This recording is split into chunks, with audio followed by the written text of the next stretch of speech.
नमस्कार दोस्तों। इस वीडियो में मैं पूछूंगा कुछ ऐसे सवाल या फिर आपको सिर्फ वो सवाल बताऊंगा, पूछूंगा नहीं।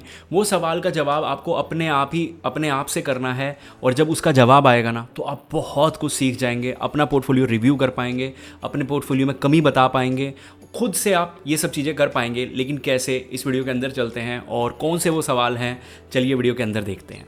यहाँ पे अगर मैं बात करूँ तो इन्होंने क्या किया, इन्होंने एक सेंसेक्स फंड ले लिया, एक पराग पारक फ्लेक्सी कैप ले लिया। ये दोनों एक तरह से लार्ज कैप कैटेगरी में हैं, लेकिन दोनों अलग अलग हैं।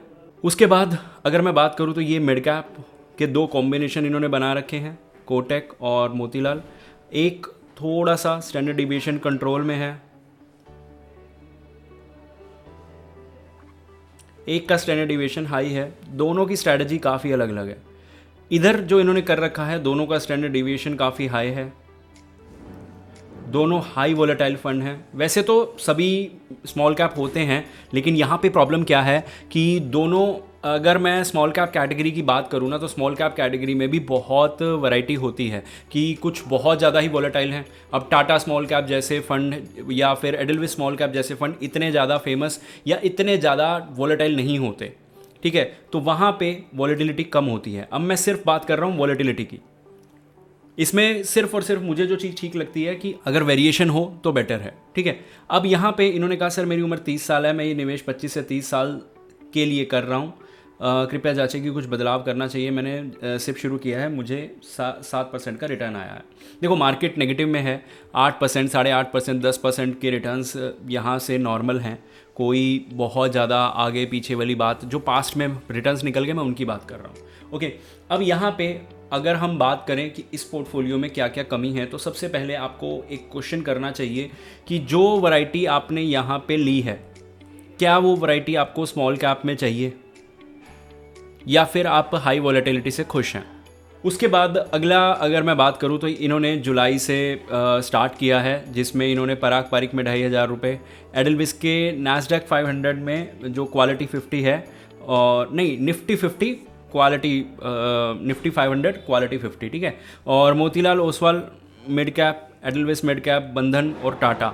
यहाँ पे देखो वो चीज़ जो ऊपर मैं बोल रहा था ना कि थोड़ा सा है, सेम पोर्टफोलियो नीचे है, लेकिन इसमें क्या है, इसमें भी इन्होंने जो पैसिव फंड है इसमें थोड़ा कम डाला हुआ है, एक्टिव में थोड़ा सा ज़्यादा है। दो इधर मिड कैप में सेम कॉम्बिनेशन ऑलमोस्ट है, एक लो वोलेटाइल, एक हाई वोलेटाइल, इधर लो वोलेटाइल, एक हाई वोलेटाइल। तो मेरे हिसाब से अगर मैं बोलूं कि जो भी हम 8 रूल 10 रूल या जिन भी क्राइटेरियाज की बात करते हैं, तो ये सभी पैरामीटर्स पे खरा उतरता है। और अब पढ़ लेते हैं इनका आगे का मैसेज। अब वीडियो में आगे बढ़ने से पहले ना मैं आपको एक डिस्क्लेमर दे दूं कि ये सिर्फ एजुकेशनल कंटेंट है। मैं कोई भी आपको ये नहीं दे रहा कि आप यही कर लो या वो कर लो, या कोई भी मैं आपको प्रोमिसेस नहीं कर रहा। बस आपको जो फैक्ट्स हैं वो बता रहा हूँ, क्वालिटी फंड्स की क्या है वो बता रहा हूँ, कॉम्बिनेशंस क्या बनते हैं और कॉम्बिनेशन रेशियोज के हिसाब से अच्छे हैं या नहीं हैं वो बता रहा हूँ। I know I am aggressive investor, I want to continue सिर्फ with no step up till 2045 when I will be 58, ठीक है। Anyway then keep the fund it's by stopping, I will be 58 when I touch 60। एक चीज़ आपने देख ली कि मैं 2045 तक कोई भी स्टेप अप नहीं करने वाला, नेक्स्ट 20 ईयर्स में मैं कोई स्टेप अप नहीं करने वाला। और भाई मैं लमसम करूँगा या फिर ये चीज़ करूँगा, जो करना है करिए, सबसे इम्पॉर्टेंट है क्वालिटी। और यार आज मैं कह रहा हूँ, मुझे नहीं पता, शायद मैं गलत बोल रहा हूँ, इतनी डिटेल प्लानिंग मैं नहीं करता। ये प्लानिंग नहीं है, ये चीज़ है कि आप ये करेंगे,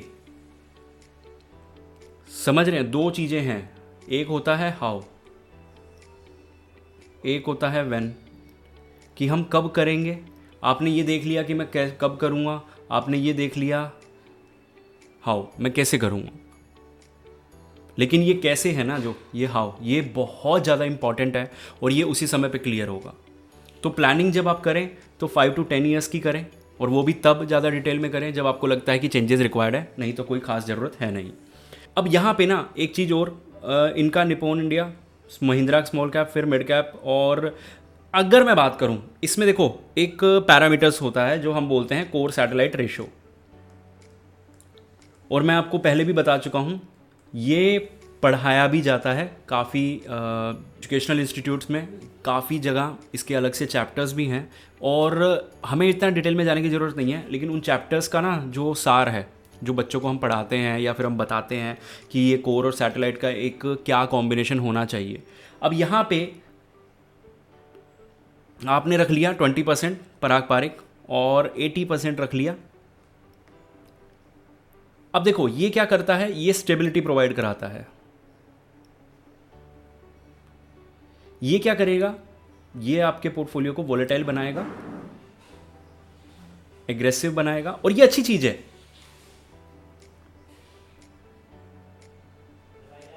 ठीक है, ये अच्छी चीज है, लेकिन विदाउट स्टेबिलिटी थोड़ा सा क्वेश्चनेबल हो जाता है। क्योंकि ये क्या है, इस चीज़ को समझो, ये फाउंडेशन है आपके पोर्टफोलियो का। फाउंडेशन मतलब एक नींव रख दिया आपने, ठीक है। अब नींव आपकी कितनी स्ट्रांग है, ये मान लो, सपोज करो ये आपका फाउंडेशन है। अगर ये नींव इतनी है ना, तो इसके ऊपर जो मुझे लगता है कि मैक्स मुझे जाना चाहिए, मैं इसके ऊपर जो बिल्डिंग बनाना चाहूँगा वो इतनी बनाना चाहूँगा,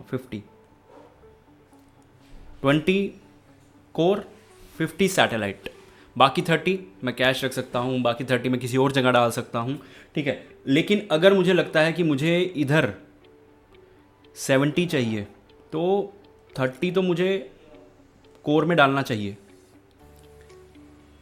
और ये बहुत जगह पे इसको पढ़ाया जाता है, इस तरह के रेशोज़ को, कि क्या, देखो आइडियल रेशो कुछ नहीं है, सबसे सीधी बात है। आइडियल रेशो कुछ नहीं है, कोई थंब रूल नहीं है कि आपको ऐसा ही करना है, लेकिन जो आइडियल रेशो बनता है वो ये वाले आइडियल रेशोज़ होते हैं। अब आपको अपने से क्वेश्चन करना है कि आपके लिए कौन सा रेशो ठीक है।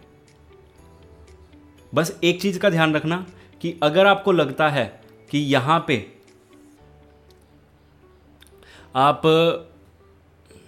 अगर आपको लगता है कि आप यहाँ पे थोड़ा सा बेटर परफॉर्मेंस निकाल लेंगे पोर्टफोलियो की बजाय कि यहाँ से, तो वो ज़रूरी नहीं है, क्योंकि स्टेबिलिटी नहीं है, और स्टेबिलिटी नहीं है तो कुछ भी हो सकता है।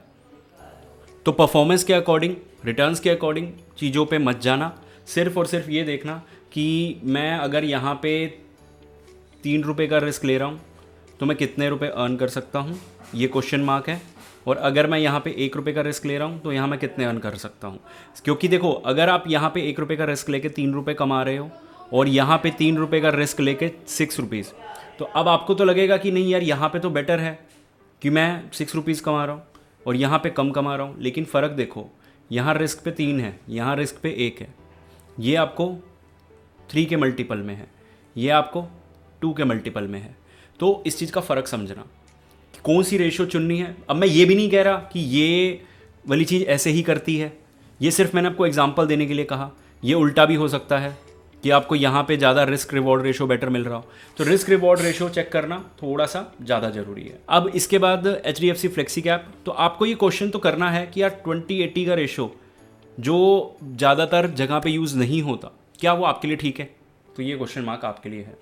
Edelweiss mid cap, Tata small cap, Invesco small cap, फिर से अगर मैं वही क्वेश्चन करना चाहूँ तो 7000 के पोर्टफोलियो में सिर्फ 2000 कोर है।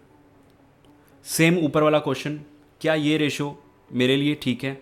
उसके बाद अगर हम नीचे जाएं तो मुझे लगता है कि आज वीडियो थोड़ा सा ज़्यादा बहुत लंबा हो गया।